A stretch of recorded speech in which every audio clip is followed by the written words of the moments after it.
Question is mole fraction of urea in 900 gram water is 0.05. Density of solution is 1.2 ग्राम पर centimetre cube. Find the molarity of solution. ये question JEE advance 2019 का है. Question में आप क्या सब दिया हुआ है, मोल फ्रैक्शन दिया हुआ है, x1 मान लेते हैं यूरिया का है. ओके, जो आपको दिया हुआ है 0.05 और मास दिया हुआ है, मास ऑफ H2O दिया हुआ है जो आपको 900 ग्राम है, और डेंसिटी ऑफ सॉल्यूशन दिया हुआ है, डेंसिटी ऑफ सॉल्यूशन जो आपको क्या है 1.2 ग्राम पर सेंटीमीटर क्यूब या पर ml, आप कुछ भी लिख सकते हो. ओके, चलिए ठीक है. अब इसमें क्या, सबसे पहले हम क्या करेंगे, वाटर दिया हुआ है उसका मास, तो मास से हम क्या करेंगे, मोल निकाल लेंगे. तो मोल ऑफ वाटर क्या हो जाएगा, H2O. Mass by molar mass होता है, तो मास हो गया इसका 900 ग्राम और इसका मोलर मास क्या होता है 18 ग्राम पर मोल. ग्राम ग्राम कैंसिल हो गया, इसको आप कैलकुलेट कर लो तो ये आपका आ जाएगा 50 मोल. और ये वाटर का तो निकल गया. अब आपको यूरिया का मोल निकालना पड़ेगा. तो यूरिया में आपको मोल फ्रैक्शन दिया हुआ है, तो मोल फ्रैक्शन से हम निकाल सकते हैं मोल. तो मोल फ्रैक्शन का फॉर्मूला क्या होता है, सपोज x1 अगर यूरिया के लिए है मोल फ्रैक्शन इक्वल टू क्या होता है, नंबर ऑफ मोल्स जिसका निकालना है वो. तो ये यूरिया के लिए N1 मान लेते हैं और बाय टोटल मोल्स, तो N1 हो गया यूरिया प्लस वाटर हो गया.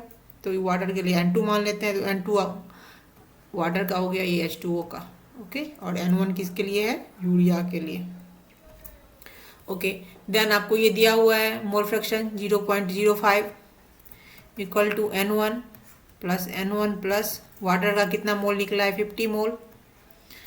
ये आपका क्या आ जाएगा, इसको आप इधर कर लीजिए. तो ये आपका आ जाएगा N1 0.05 प्लस इसको आप मल्टीप्लाई करोगे तो 2.5 इक्वल टू N1. फिर इसको आप कैलकुलेट कर लीजिए, तो ये इधर आ जाएगा, तो आपका हो जाएगा 2.5 इक्वल टू -1 0.95 हो जाएगा. ओके, 0.951 इस देन N1 इक्वल टू आपका आ जाएगा 2.5 बाई 0.95 इक्वल टू 2.63. तो अब मोल ऑफ यूरिया आपको पता हो गया. अब मोल ऑफ यूरिया से आप क्या मास निकाल सकते हो. तो मास इक्वल टू क्या होता है, mole by molar mass. Mole into molar mass होता है, मोल बाय नहीं, मोल इंटू मोलर मास. तो मोल आपको निकल गया कितना है 2.63 मोल. और इसका मोलर मास कितना होता है यूरिया का 60 ग्राम पर मोल.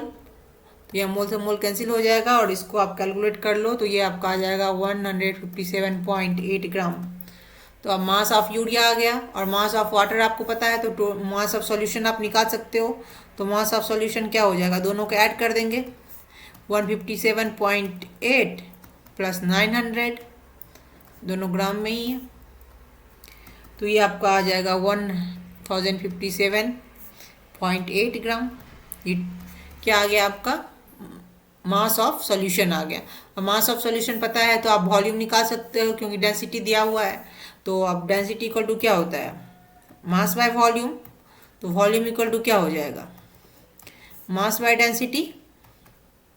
तो आप निकाल लीजिए वॉल्यूम. मास कितना है 1057.8 ग्राम और वॉल्यूम 1.2 ग्राम ml, सेंटीमीटर क्यूब ml भी लिख सकते हैं. तो ये ग्राम हो गया. इसको आप कैलकुलेट कर लो, तो ये आपका आ जाएगा कितना आ जाएगा, ये 881.5 ml. इसको हम लीटर में चेंज कर लेंगे तो 0.8815 लीटर आ जाएगा. तो अब मोलैरिटी निकाल लीजिए, molarity of solution. Molarity of solution यही निकालने के लिए बोल रहा है. तो मोलैरिटी ऑफ सॉल्यूशन क्या हो जाएगा, गिवन ये मोल बाय मोलर मास. तो मोल कितना है यूरिया का, कहाँ गया, निकाले हम लोग 2.63. हाँ, 2.63 मोल बाय ये वॉल्यूम. तो वॉल्यूम कितना हो गया 0.8815 लीटर. इसको आप कैलकुलेट कर लो तो 2.98 मोल पर लीटर आएगा, जिसको आप एम से इंडिकेट कर दो. This is answer. Thanks for watching. मेरे चैनल को सब्सक्राइब करें.